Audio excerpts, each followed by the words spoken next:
Hi, my name's Taylor Dean. I'm a first-year graduate student up at Utah State University in the sociology department. I'm here to present some research conducted with Dr. Courtney Flint as part of the iUtah project. iUtah is a large interdisciplinary, multidisciplinary project that spans multiple universities here in the state and was developed in order to create a more sound science on Utah's water and in order to create a more sustainable future.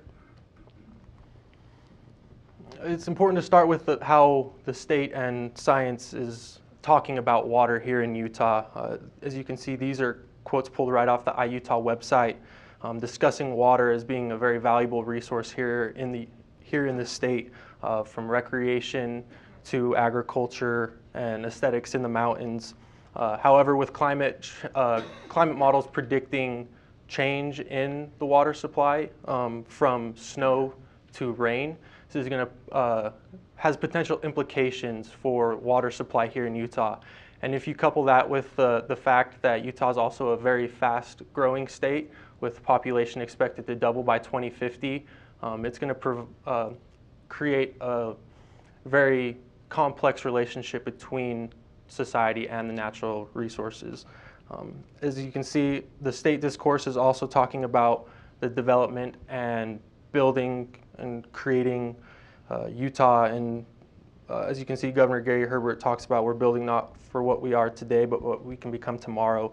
And that development is going to rely very much on the natural environment and the provisioning of water by the mountains. Around 37% of Utah's population lives in Salt Lake County currently, and with these populations expecting to grow, it's going to create this complex relationship between the mountains and the provisioning of water. And that's part of why iUtah was established, to help facilitate this growth and create a sustainable future here in Utah. So I wanted to know how Utah's water issues were characterized from different local vantage points. And in order to do so, I looked at two different research projects that were conducted as part of the iUtah project. The first project I analyzed was interviews that were conducted with Wasatch Mountain Region key informants. And the analytical question behind that project was, how does water emerge in conversations with key informants when being asked how the Wasatch Mountains influence local community well-being? And the second research project I analyzed was public Intercept interviews that were conducted by a research group led under Dr. Courtney Flint. And the analytical question behind that was, what themes emerge when the public are asked questions about water in Utah?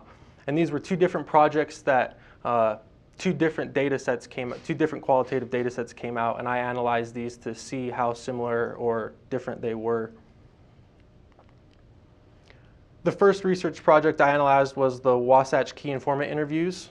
These interviews were conducted in a 9-county Wasatch Mountain region, from Cache County all the way down to Utah County.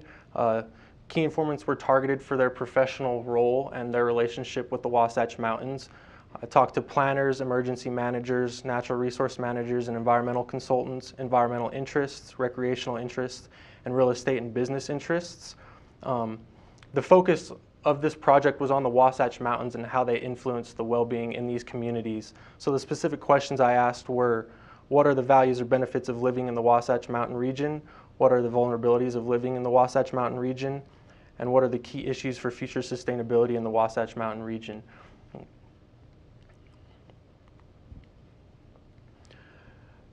Like I said, this was a large data set that I conducted interviews with 90 different individuals, or the research team conducted interviews with 90 different individuals. But for this specific presentation, I'm just focusing on the interviews that were conducted in the Salt Lake County. These were 19 interviews were conducted with key informants in the Salt Lake County specifically. As I mentioned, these questions were related to the Wasatch Mountains, but I went through and coded specifically for water and how water was brought up in these interviews. And it turns out there was a large unprompted discussion of water in these interviews when asked about how the Wasatch Mountains influence the well-being. 17 out of 19 articulated water in some way throughout the interview, and 6 out of 19 explicitly mentioned watershed. And as you can see, the water was a very salient theme across the key informant interviews. The key informants were very aware of how the Wasatch Mountains influenced local communities by provisioning of water. And so when these key informants were asked the benefits of the Wasatch Mountains, there was a large articulation of many benefits. 11 out of 19 mentioned water storage as a benefit of the Wasatch Mountains. A quote by a natural resource manager, "You know, the Wasatch Mountains are also a reservoir. They're the largest reservoir in the state of Utah that we have because they hold that snow and release it." So there's an awareness of how the Wasatch Mountains provide water for these local communities and how that affects the community's well-being. There's also a large, 7 out of 19 articulated recreation as a benefit to the Wasatch Mountains. It's important, when they were articulating recreation, there was a large discussion of water-based recreation such as skiing or fishing or kayaking. The second question these key informants were asked were the threats related to the Wasatch Mountains. And there was very little discussion of threats, water threats specifically, by the Wasatch Mountains. 6 out of 19 thought water quality was a potential threat. A quote by an environmental interest, "The biggest impact to the central Wasatch is our own use. We see this through the types of contaminants we see flowing out of these watersheds." And 3 out of 19 thought water quantity was a potential threat. The population of the Wasatch Front's not going down. All of our drinking water comes out of there. In 25 years that I've been here, snowpack is definitely getting smaller. And we can see these threats aren't natural processes, but actually human processes that are affecting the natural environment that could potentially create threat. So there's a large discussion of population and development pressures as seen as a threat to water. Quote by a natural resource manager, "Just the ongoing development pressures, the more development within the watershed." So whether that's the Provo River drainage or the Little Cottonwood Creek drainage, Big Cottonwood, Parley, City Creek, all of these drainages contribute to the drinking water system. So these key informants were very aware of how the Wasatch Mountains influence these local communities and how the ongoing development and population growth could be is seen as a threat to water. There's also discussion of canyon development as a threat to the water. These canyons are part of our local watershed, so development within these locations is a potential threat to the supply and quality of water that are coming out of the canyons. A quote by the environmental interest explaining that the right thing in looking at the access and protection of the watersheds, transportation in our canyons, especially Big and Little Cottonwood canyons. When articulating future key issues of water, there was a large understanding that the future sustainability of this region depended on balancing population growth as well as development. So we need to find a way to protect our watershed and keep our impact on the environment low enough so that we can sustainably get water to the millions of people that are going to be here in the next 50 years. So quote by a recreational interest. So there's obviously a clear understanding of the relationship between local communities and the Wasatch Mountains and how they are very instrumental in providing the well-being to these communities through water supply, and how we need to really focus on balancing this development and population growth with the natural environment to have a sustainable future in this region. The second research project I analyzed were public intercept interviews. There were 133 public intercept interviews conducted in Cache Valley and Salt Lake County. These public intercept interviews targeted individuals in parks and asked a series of 17 questions and 8 demographic questions. However, for this project, I focused on 4 specific questions that were similar to questions asked in the key informant interviews. They were asked what are some of the water benefits, water threats, key sustainability issues, and water information, and where they get their water information. These were semi-structured interviews, and they were audio recorded and transcribed and coded as well with NVivo for responses to these questions. However, for this particular analysis and this presentation, I focused on 33 public intercept interviews that were conducted here locally in Salt Lake City. 33 isn't a large number, but the demographics of these public interviews were pretty representative of Salt Lake City as a whole, and they were conducted in Liberty Park, Sugar House Park, and the International Peace Gardens. So when asked benefits of water, the public had responded, 16 out of 33 responded that water was important for life. They were articulating benefits in a much more individual response than the key informants. 11 out of 33 responded that it was beneficial for culinary use or drinking. We can see that these responses were much more individually focused, and the scope wasn't as broad as some of the answers by the key informants. This can kind of show that the public's articulating how they experience water personally in their daily life. When asked threats associated with water, there was a wide variety of answers throughout the responses. Water quality was the most dominant theme, with 11 out of 33 articulating it as a water threat. I think most people in Utah are drinking water in bottles, and the question still remains, where is this water coming from? So I do feel skeptical about our water treatment here in Utah.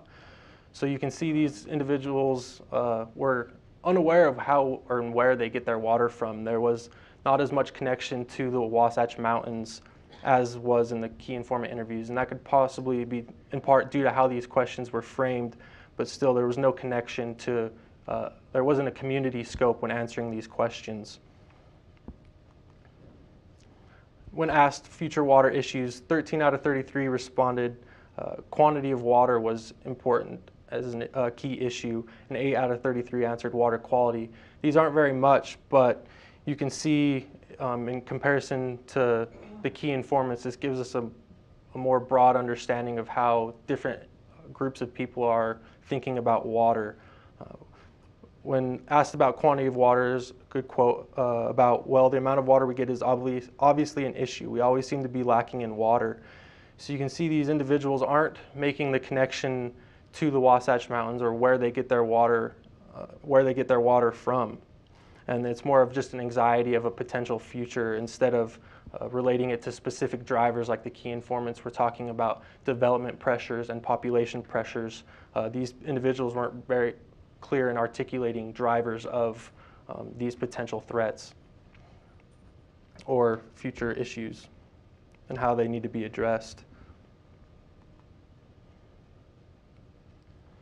The last question that they were asked that I analyzed was if they actively sought out water information. 12 out of 33 just said that they didn't seek out any sort of local water information, and 1 said that they did actually seek local water information, with 16 out of 33 saying that they received water information indirectly. For example, 10 said that they got it from watching the news.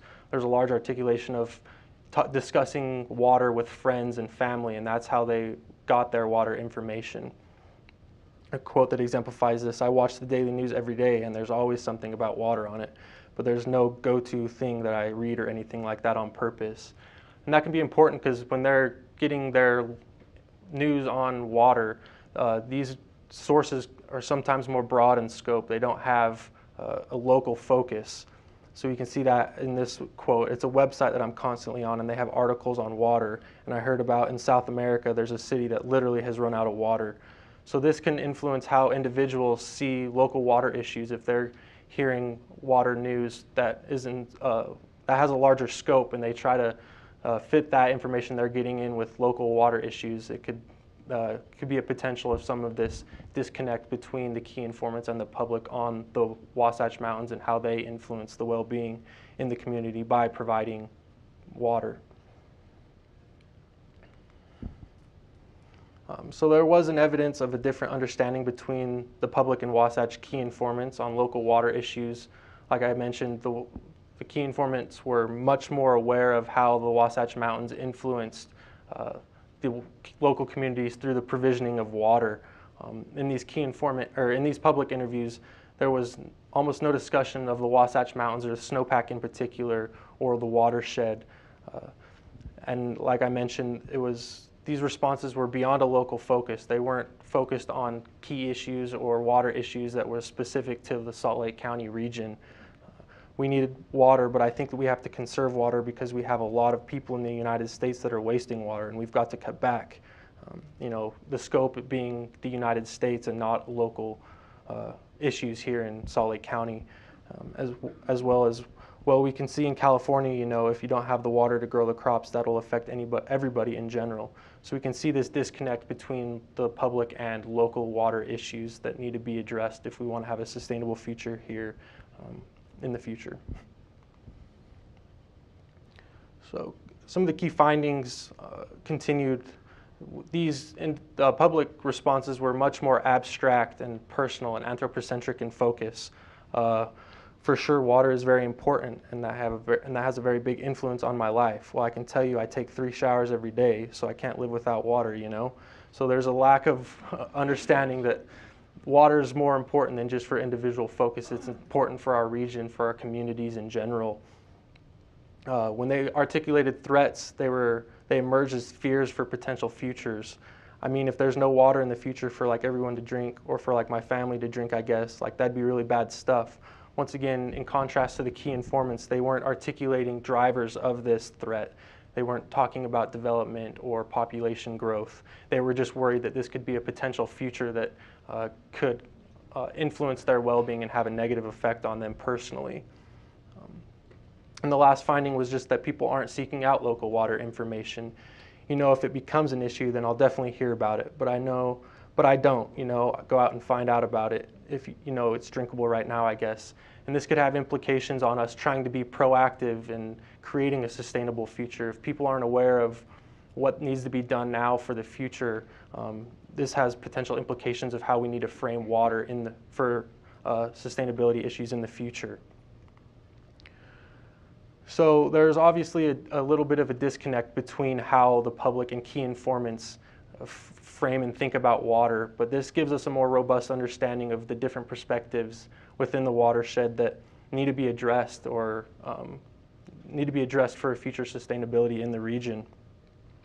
There was also a difference in understanding between the Wasatch Mountains and how they influence the well-being in the local communities through the provisioning of water. And there's also the specific concern on growth and development by key informants that put the pressure on the local communities in terms of possibly having a threat to local water quality and local water quantity. And the abstract had just a fear of a potential future of how these threats could potentially hurt them individually and has an effect on their personal experience with water. And that people just aren't seeking out local water information. Like I said, this is important if we want to be proactive in getting solutions to these complex relationships between the Wasatch Mountains and development growth and population growth and the provisioning of water here in the future. So I just want to thank, there's many research assistants involved in this, and I just wanted to thank Dr. Courtney Flint. She was very instrumental in helping a lot of students gain access to doing research that they wouldn't have had otherwise, and it's been very valuable. And just want to thank the Salt Lake County Watershed itself. And I can take any questions that you guys have right now. What are some steps to getting the general public more involved? How are you going to get that information? Is it just on a website? Right now, I know IUTAH is working on developing a framework that will allow individual and public to get on and kind of look at some of these issues that we're facing as a local community. So I would say that the main issue now is just spreading the word about, not a lot of people know about IUTAH, so just getting it out in the public discourse. Like I mentioned, a lot of individuals talked about talking to family and friends is where they got their information about water. So if we could kind of promote some of these sources that we do have, hopefully it will kind of spread and people will be more aware of that there actually are places that can address these sorts of issues. Yeah. Was your research at the same time as the publicity about the lead in the water in Michigan? I mean, would that have affected the people that had said that water safety in general was some of a concern? Yeah, that's an interesting point. I think most of these interviews were conducted before that, but I'm not entirely sure. It might have happened a little bit of overlap, but from my understanding, it was a little bit before the Flint ordeal. The public. Before that hit, about the same time, but a little bit before. Before. The Wasatch ones spanned the topic, but they didn't speak about it as much. Yeah, there wasn't much articulation. I'm just, it's a curious thing. Well, especially, yeah, with people getting their water news from these more broad sources, that could definitely have an implication on how they think about water. Yeah, in the back? So what do you think? I mean, I agree that people's responses are general, but I also think because water is such a broad issue, Mm-hmm. what do you want them to know, right? Like, has there been any strategy on that side? We haven't. What do the public know about water in the Wasatch? But I mean, should they know which reservoirs their waters are coming to? Should they know what the threats to the reservoirs are? Also, in Utah, I feel like because it's very pro-development and pro-agriculture, do people just not want to identify those threats? I don't get it. Yeah, no, that's a good point. We didn't specifically address like that in our research. This was just more of a starting point to see how the public thought about these issues in general in order to go forward from there. So, that would be my answer to that. And I think we need to get more information from these key informants and the scientific discourse on what issues are going to be most potent for future sustainability and how the public can help address these issues by certain lifestyles and whatnot, and what needs to be done on their part to address the issues that are most important for future sustainability. Yeah. Talk a little bit more about how the questions were framed, especially I guess for the key informant questions, where it seemed to be like you were looking at how many times people volunteered water as an answer, but I don't understand what the questions were. Okay, yeah. In order, to use that as a gauge of how big a deal it is to people. Okay, yeah, no, so we framed these questions around the Wasatch Mountains and how they influenced local communities. So there was no explicit mention of water throughout the questions. So then I went through and analyzed the responses and found any response that had any mention to water in the responses in regards to the Wasatch Mountains, and tried to ascertain, what issues they were talking about, specifically water issues in regards to the Wasatch Mountains. So what would be like one of the questions that you draw then? Yeah, they are on there. I conducted some of them, so I like the first. I'll just go to it.